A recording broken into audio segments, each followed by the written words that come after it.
ya en línea a Jerko Ljubetić, es el director del Instituto Nacional de Derechos Humanos, y le agradecemos su presencia en Infinita esta tarde. ¿Qué tal, Jerko? ¿Cómo le va?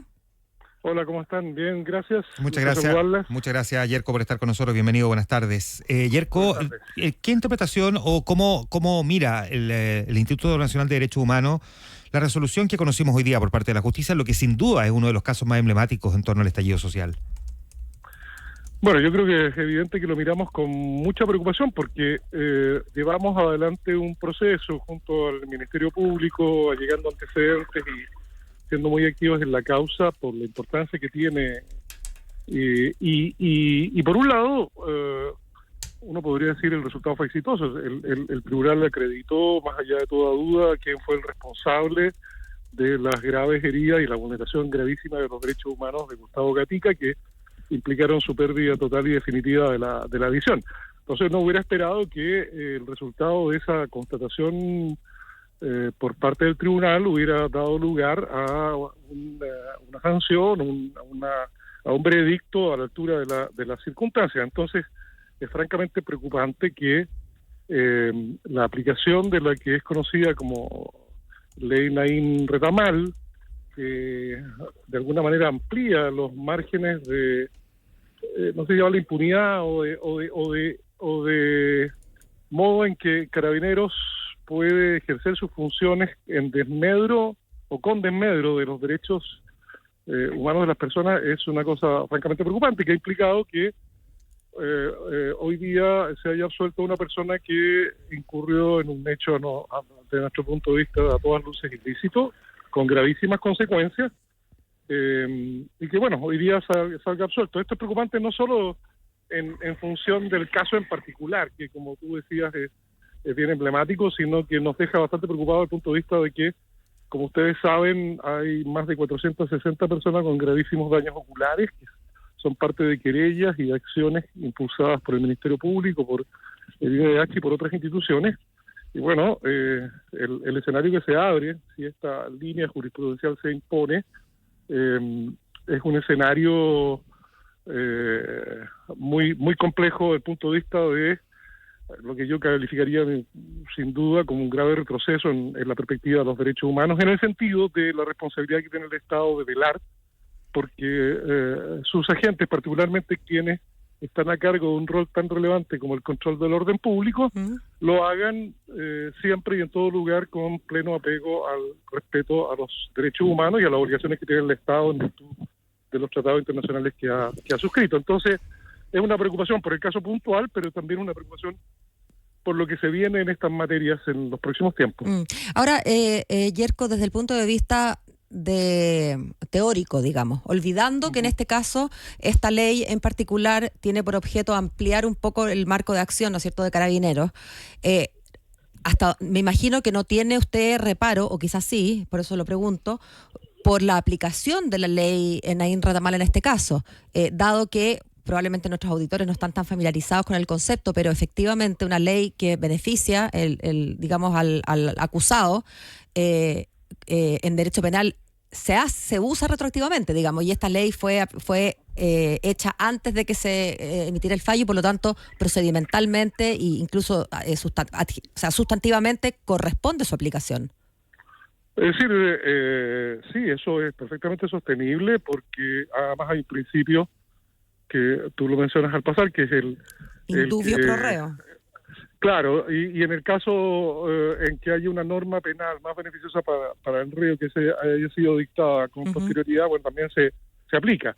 El problema es que esta es una norma que fue criticada desde su origen, entre otros por el INDH, por los resultados que era previsible que iba a tener, que era esta ampliación de los niveles de impunidad con los que pueden actuar eventualmente agentes del Estado en el cumplimiento de su función y vulnerando derechos de otros. Entonces, más allá de la validez, nosotros no vamos a cuestionar un fallo de un tribunal de la República, sin duda alguna, solo cabe acatarlo, respetarlo. Vamos a revisar cuando salga el veredicto propiamente tal, a ver sus términos, a los efectos, a ver si cabe o no algún tipo de recurso, pero partimos de la base de que respetamos las decisiones que en esta materia corresponden a los tribunales. En eso no hay duda. El problema, nuestra preocupación radica en que aquello que se advirtió en el tiempo que se tramitó este proyecto, que iba a ocurrir, hoy día está teniendo su expresión. Es decir, hay una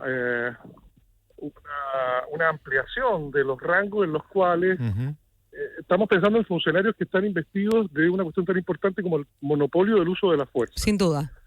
Son funcionarios a los que la sociedad les da la confianza de velar por su seguridad y por el orden público, y por lo tanto, con esa misma confianza, tiene que ir acompañada de mecanismos y dispositivos permanentes que permitan controlar que esta función que se le ha delegado se cumpla con pleno respeto a los derechos humanos. Ese principio fundamental, advertimos en su momento que se ponía en cuestión a través de esta conocida como ley Reiner-Tamal, y yo creo que lo que está ocurriendo hoy día es la confirmación de las aprehensiones de lo fundado de las aprehensiones que en ese momento se formularon, y estamos viendo este resultado. Tenemos una persona que, infringiendo códigos y protocolos y disposiciones relativas al uso de la escopeta antidisturbios, entre otras cosas las reglas de la distancia, las reglas de no disparar si no es al tronco inferior, etcétera, contraviene todos esos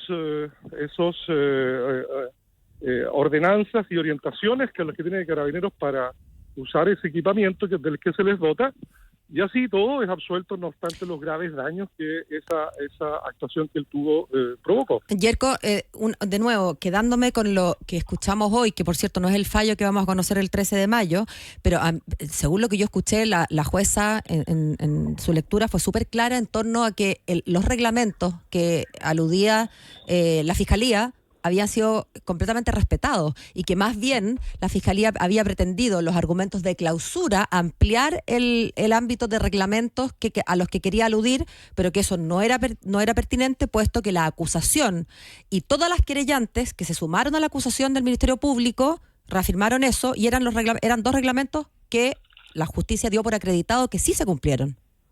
Sí, lo que pasa es que ahí se hizo una interpretación restrictiva Exacto. A nuestro juicio del concepto de reglamentos, porque, y esto lo conozco muy bien, mira, es bueno decirlo para los auditores para que no se hagan una idea equivocada al respecto. Nosotros tenemos una amplísima y muy rica relación permanente con Carabineros de Chile, desde el general director hasta los funcionarios de todas las regiones. Tenemos permanentemente actividades de formación, capacitación, intercambio, tenemos muy buenas relaciones institucionales. Y entre otras cosas lo que hacemos es colaborar y asesorar, o dar nuestra opinión más bien, en un conjunto de instrumentos internos de Carabineros, que son los que encarnan en la práctica esto que hoy día estamos hablando como reglamento. El reglamento establece unas reglas generales acerca del uso de determinados dispositivos, mecanismos o arma o instrumento del que esté dotado Carabineros, y eso va acompañado de un conjunto de protocolos, orientaciones, cuestiones que son vinculantes para Carabineros y son las que describen con mayor precisión cuáles son las actitudes y las actuaciones legítimas a las que pueden recurrir en el uso de esos recursos. Entonces, te doy un ejemplo, el más reciente. Acabamos de sacar como consejo, aprobamos por unanimidad, una muy buena opinión sobre el uso de los tasers, de estos dispositivos menos letales, digamos, eléctricos, donde aprobamos en general la propuesta de Carabineros, hacemos un par de observaciones sobre prohibición del uso en niños y niñas adolescentes y énfasis en capacitación. Y eso que es muy importante para nosotros y para Carabineros, porque es una buena guía de orientación de cómo tienen que usar un instrumento tan delicado, hoy día resulta que es algo que no tiene validez y que por lo tanto no es imperativo ni vinculante, y eso es francamente complejo, porque es allí donde residen las normas efectivas de uso con las que son entrenados y capacitados los funcionarios de Carabineros. Entonces, una interpretación restrictiva del concepto de reglamentos en ese sentido nos parece que no se hace cargo de el conjunto de obligaciones que en otros instrumentos están destinadas al buen uso de los recursos materiales de esta naturaleza con las que el Estado dota a los Carabineros para el cumplimiento de sus funciones. Ahora, Yerko, siguiendo la misma línea argumental que entrega, cuando la jueza dice, porque la lectura que hace es bastante extensa, pero mirando algunos de los párrafos cuando ella define que lo que estaban viviendo Carabineros eran agresiones activas potencialmente letales, como las acreditadas, y cita cómo fueron acreditadas, Ella dice, lo cito textual, el protocolo ha autorizado el uso de armas de fuego letales. Al utilizar la escopeta antidisturbios con munición menos letal, el acusado optó por un medio de menor entidad lesiva que el máximo autorizado, evidenciando una actuación ajustada a los principios de gradualidad y proporcionalidad. ¿Qué dice usted respecto a eso? Yo discrepo de esa apreciación. Esa apreciación ni siquiera yo creo que estuvo presente en los momentos más críticos de la revuelta social. Creo que de hecho no son pocos, pero son claramente muy minoritarias las situaciones en las que hubo uso de armamento letal y que tuvieron gravísimas consecuencias. En muchos casos, si ustedes recordarán el tema de la revuelta, no solo por parte de Carabineros, sino que por parte de las Fuerzas Armadas en aquellos días en los que fueron parte de la tarea de control de orden público. Entonces, estábamos hablando siempre en general de situaciones. Yo no discuto su gravedad, no la justifico, ni mucho menos. Hubo agresiones brutales contra Carabineros, eso todos fuimos testigos en su momento. Pero de ahí a concluir, que en el extremo uno puede llegar en esa línea intermedia a la conclusión de que hubiera sido lícito sacar una metralleta y disparar indistintamente a todos quienes estaban en esas manifestaciones. Me parece que hay una distancia enorme. No hay que olvidar además que las manifestaciones, particularmente la mayor parte de ellas que fueron masivas, involucraban a mucha gente cuya mayor parte participaba en términos pacíficos, o al menos de no agresión a Carabineros. Entonces, y dentro de esas personas acreditadamente siendo parte de actividades pacíficas, hay muchos de los gravemente lesionados en esos días. Entonces, extender esta mirada a que una situación que incluso hubiera meritado el uso de armas letales, parece que es un exceso que no se condice con lo que ocurrió efectivamente en esa situación, de la que yo no quiero, insisto, bajarle el perfil. Fue gravísimo, hubo situaciones, todos vimos, en determinadas circunstancias, pero en las que siempre se esperó y siempre esa fue la discusión, un desempeño profesional de Carabineros con altos niveles de capacitación y capacidad de desenvolverse en esas circunstancias, haciendo uso de las armas menos letales o de otras modalidades disponibles para ellos, sin considerar en ese momento ni ahora, creo yo, la racionalidad que hubiera tenido o la irracionalidad que hubiera revestido el usar armas letales. Las consecuencias hubieran sido gravísimas, estaríamos hablando de otro cuadro de todo punto de vista y particularmente desde el punto de vista de los derechos humanos. Entonces, sin duda no comparto esa apreciación. Y por último, Liubo, ustedes son, Yerko, ustedes son querellantes en esta causa, entiendo. Así y es. en ese rol van a consensuar con el propio Gustavo Gatica los pasos a seguir y un eventual recurso de nulidad o esto ya es por cuerda separada. Nosotros actuamos en estos asuntos, como en todos, con autonomía, y son decisiones que corresponden a procedimientos internos del instituto. Uh-huh.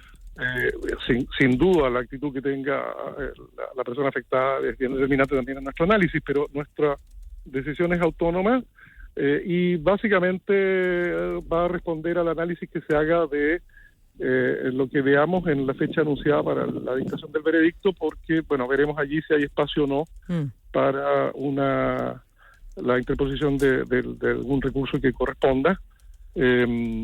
Pero sobre todo vamos a estar trabajando muy intensamente para expresar del modo más rotundo, pero del modo más riguroso posible, nuestra preocupación por los alcances, por las consecuencias de la decisión de hoy día, más allá, como usted decía al principio, más allá del fallo en cuestión y del caso que hoy día se resolvió, como del modo que todos sabemos, es las implicancias y las consecuencias que esto tiene desde el punto de vista de una tarea que para nosotros es fundamental, no como INDH, sino como Estado de Chile, que es hacer verdad y justicia sobre lo que, yo quiero recordar aquí una vez más, lo que la unanimidad del Consejo del Instituto Nacional de Derechos Humanos en el año 2019, con otro director, con otros consejeros, definieron como la crisis de derecho más grave ocurría en el país desde el término de la dictadura.